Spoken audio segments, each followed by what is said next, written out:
Hello अस्सलाम वालेकुम and welcome back to my channel. आज की वीडियो बहुत ही ज़्यादा इंटरेस्टिंग होने वाली है क्योंकि इसके अंदर मैं कुछ असल कहानियों के ऐसे खुलासे करूँगी जो कि आपको चौंका देंगे, ज़्यादा ना सही रोंगटे तो खड़े कर ही देंगे। तो चलिए बिना किसी देरी की वीडियो को स्टार्ट करते हैं और रखते हैं आपके सामने आज की पहली कहानी, जो कि है हाथी का जिन। हमने कहानियों में तो बहुत दफ़ा सुना है कि चिराग का जिन, लेकिन ये था हाथी का जिन। मेरा नाम शोएब है और मैं कराची में रहता हूँ। हमारा घर कराची के ऐसे इलाके में है जहाँ पर जिन्नात बहुत तादाद में रहते हैं और अक्सर बेशतर यहाँ पर वाक़यात भी देखने को मिलते हैं। मैं आपको अपने साथ हुआ एक वाक़या बताता हूँ। हमारा घर भी इसी एरिया में होने की वजह से आसेब ज़दा है। ये वाक़या मेरे साथ पेश आया। मैं तब लगभग कोई 18 साल का था और तब चीज़ों की इतनी समझ भी नहीं हुआ करती थी। हमारे घर में मिट्टी का एक हाथी हुआ करता था जो कि छोटा सा खिलौना यानी डेकोरेशन पीस था। इसमें कोई जिन बसता था, क्योंकि जब मैं रात को सो रहा होता था तो वो हाथी का बूत मेरे पास पड़ा होता था, जबकि वो दूसरे रूम में शेल्फ पर पड़ा रहता था। मैं बहुत डर गया। एक रात की बात है कि मैं सो रहा था तो उस हाथी के बूत ने मेरे कान में मेरा नाम लिया, शोएब। हम ये बात बखूबी जानते थे कि हमारा घर आसेब ज़दा है, तो हम घर से कुत्तों को निकाल रहे थे क्योंकि इनमें जिन्नात होते हैं। मैंने सुना था कि जिन्नात को जलाओ तो वो जलकर मर जाते हैं, पर तरीका नहीं जानता था कि अल्लाह का नाम लेकर जलाना होता है। जब उसने मुझे आवाज़ दी तो मैं इतना डर गया था कि मैंने सोचा कि सुबह होते ही सबसे पहला काम ये करूँगा कि मैं इसको जला दूँगा। अगले दिन सुबह से रात हो गई तो मैं इस वक्त जब उसको जलाने के लिए गया तो इस हाथी को आग ही नहीं लग रही थी। रात का वक्त था और मैंने सारा दिन मसरूफ़ियत में ही गुजार दिया। जब मुझे याद आया तो वक्त बहुत ज़्यादा हो चुका था। जब मैं उसे आग लगा रहा था तो मेरे हाथ कांप रहे थे और इसमें से हंसने की आवाज़ें आने लगी। फिर जब मुझे थोड़ी होश आई और मुझे ख़याल आया कि आयतुल कुर्सी पढ़ता हूँ, जब मैंने आयतुल कुर्सी पढ़कर जलाया तो उसको आग लग गई। अब इसमें से रोने की आवाज़ें आने लगीं। देखते ही देखते वो आवाज़ें भी बंद हो गई और वो पोजेस्ड हाथी जल गया। इस तरह उस हाथी से मेरी जान छूटी और मैं घर वापस आ गया।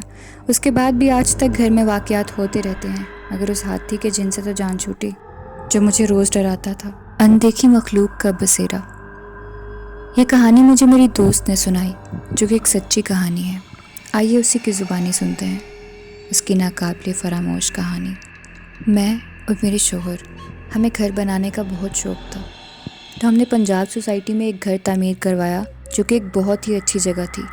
हमारे रिश्तेदारों ने मना भी किया कि सुनसान सी जगह है, यहाँ मत जाओ। हम जो कि रेंट के घर में रहते थे तो हमारे लिए बहुत ज़रूरी था अपना घर तामीर करवाना, इसलिए हम तो बहुत खुश थे। हमने अपना सारा सामान लोड करवाया और अपने नए घर में शिफ्ट हो गए। ये सोसाइटी उस टाइम की नई बनी थी और तब आबादी कम होने की वजह से सुनसान जगह लगती थी। मेरे बच्चे भी उस वक्त छोटे थे और उनको नए घर में शिफ्ट होने की बहुत खुशी थी। तो खैर हम आखिरकार अपने नए घर में दाखिल हो ही गए, लेकिन यहाँ हमसे एक गलती हो गई थी, जो कि कोई छोटी मोटी गलती नहीं थी बल्कि बहुत बड़ी गलती थी, जो कि हमारे लिए सज़ा बन गई। हम जल्दबाजी में कुरान ख़ानी करवाए बगैर ही घर में दाखिल हो गए और घर था भी वीराने में, तो फिर आप खैर की उम्मीद तो भूल ही जाएं। लेकिन मैं हर जुमेरात को कुरान पाक की बाकायदा तिलावत करती थी और अगरबत्ती भी जलाया करती थी, क्योंकि मुझे घर में खुशबू बहुत पसंद थी। अब ये मेरा हर जुमेरात का मामूल बन गया था। शुरू में तो सब ठीक था, मगर फिर कुछ ऐसा हुआ जो कि नाकाबिले फरामोश था। एक दिन ऐसा हुआ कि जुमेरात का दिन था। मैं अपने कामों में मसरूफ़ थी कि मैं कुरान पाक की तिलावत करना ही भूल गई। मेरी वो गलती आज मुझे कहाँ से कहाँ ले आई है, ये जब भी सोचती हूँ तो पछतावे के सिवा कुछ नहीं मिलता। उस दिन के बाद से अजीबोगरीब वाक़यात का आगाज़ शुरू हुआ। कभी लगता कि बाहर दरवाजे बज रहे हैं, कभी ऐसा महसूस होता कि कोई है। जब बार बार दरवाजे बजते तो हम जाकर देखते तो वहाँ कोई भी नहीं होता था। यहाँ तक कि फ़जर के वक्त भी खौफ आता था, ऐसा लगता कोई हमारे इर्द गिर्द है। फ़जर की नमाज़ पढ़ने के लिए जब हम दूसरे कमरे में जाते तो मैं दरवाज़ा बंद कर लेती। नमाज़ पढ़कर जैसे ही फ़ारिग होती तो दरवाज़ा अपने आप मेरी आंखों के सामने खुल जाता। अब ये वाक़यात हमारी ज़िंदगी का हिस्सा बन गए थे और आदत सी हो गई थी और हम इग्नोर करने लगे थे। ये तो छोटे वाक़यात थे जो मेरी ज़िंदगी में गुज़र गए, لیکن پھر کچھ ایسا بڑا واقعہ میری زندگی میں رونما ہوا کہ جس کو میں چاہ کر بھی نہیں بھلا سکتی۔ میرے شوہر نہایت ہی بہادر آدمی تھے، اس لیے وہ ایسی ویران جگہ میں شفٹ ہونے پر راضی ہو گئے۔ ایک بار انہوں نے کہا کہ سنو، میں نے آج بہت غیر معمولی چیز دیکھی ہے، یعنی عجیب سی مخلوق، وہ یقیناً جنات ہیں۔ جب انہوں نے ایسا کہا تو مجھے لگا کہ مذاق کر رہے ہیں کہ میں ڈر جاؤں، لیکن انہوں نے کہا کہ قسم سے میں نے یہ سب سچ میں دیکھا ہے۔ اب ان کے لہجے میں سچائی واضح تھی۔ انہوں نے کہا کہ ہمارے گھر میں کالے سائے تھے، ایک قد میں چھوٹا تھا تو ایک بہت ہی لمبا تھا، اور وہ دیکھنے میں نہایت ہی خوفناک تھے۔ دونوں کی زبان اتنی لمبی تھی کہ لٹک کر زمین کو چھو رہی تھی۔ وہ دونوں انسان نما تھے مگر نہایت ہی بھیانک۔ میرے میاں جو کہ بہادر مرد تھے وہ بھی خوف زدہ ہو گئے تھے، کیونکہ ان اندیکھی مخلوق کا ذکر سننا اور سچ میں دیکھنا بہت فرق ہوتا ہے۔ انہوں نے بتایا کہ کل رات وہ پانی پینے کے لیے جب اٹھے تو انہوں نے دیکھا کہ ان میں سے چھوٹے قد والا تمہاری طرف آ رہا تھا اور بڑے قد والا میری طرف۔ چھوٹے قد والا ہمارے بچوں کے سامنے عجیب طریقے سے جھک کر کھڑا ہو گیا۔ میں نے سمجھا کہ شاید وہم ہے میرا۔ جب میں نے آنکھیں بند کر کے کھولی تو وہی منظر تھا، ویسے ہی وہ لمبے قد والا جن مجھے گھور گھور کر دیکھے جا رہا تھا۔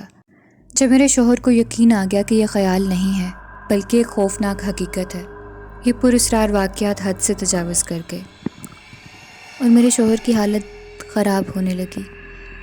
ان کی وجہ سے روز بروز حالت جب زیادہ خراب رہنے لگی تو ہم پھر ڈاکٹر چھوڑ کر ایک عالم صاحب کے پاس لے گئے۔ انہوں نے حساب کیا اور بتایا کہ تم لوگوں سے غلطی ہوئی ہے اور تم لوگ بنا قرآن خوانی کروائے اس ویرانے میں آئے ہو۔ جس گھر میں تم آئے ہو یہاں پر جنات کا بسیرا تھا، اور وہ اندیکھی مخلوق تم لوگوں کو اس گھر میں نہیں رہنے دے گی، کیونکہ وہ اس گھر کے مالک خود کو مانتے ہیں، اور وہ جو اس گھر کا مالک اصل میں ہے اس کو نہیں چھوڑیں گے، وہ اس کو یقیناً نقصان پہنچائیں گے۔ ہم نے سوچا کہ یہ گھر چھوڑ دیں گے، مگر حالات کچھ ایسے ہو گئے جو کہ ان چیزوں نے ہی پیدا کر دیے تھے کہ ہم چاہ کر بھی اس گھر کو نہیں چھوڑ سکتے تھے۔ اور وہی ہوا جس کا ڈر تھا، جو عالم صاحب نے کہا تھا کہ اس گھر کے مالک کو نقصان پہنچائیں گے۔ آہستہ آہستہ میرے شوہر کی حالت ناساز ہونے لگی، وہ مستقل بیمار رہنے لگے۔ انہوں نے بستر پکڑ لیا، اتنے بیمار ہو گئے کہ بچنے کی امید ہی ختم ہو گئی، اور ایک دن ان سب سے لڑتے لڑتے وہ اللہ کو پیارے ہو گئے، مجھے اور میرے بچوں کو چھوڑ کر اس دنیا سے دور چلے گئے۔ آج میرے شوہر کے انتقال کو 11 سال ہو گئے ہیں۔ ان کے انتقال کے بعد ان چیزوں نے تنگ کرنا چھوڑ دیا، کیونکہ اس گھر کا مالک تو اس دنیا کے مالک کے پاس جا چکا تھا، مگر ہم نے وہ منحوس گھر چھوڑ دیا جس نے ہم سے ہماری خوشیاں چھین لی۔ میرے شوہر اچھے خاصے فٹ تھے، ان کو کوئی بیماری نہیں تھی، بس اس غلطی نے ان کو دور کر دیا ہم سے۔ آج سب سے یہ گزارش کروں گی کہ یہ غلطی آپ لوگ مت دہرائیے گا۔ جب بھی کسی نئی جگہ پر گھر بنائیں یا پھر جائیں، اور خاص کر کسی ویرانے میں، تو قرآن خوانی ضرور کروائیں، ورنہ میری طرح آپ کا بھی کوئی پیارا آپ سے بچھڑ سکتا ہے۔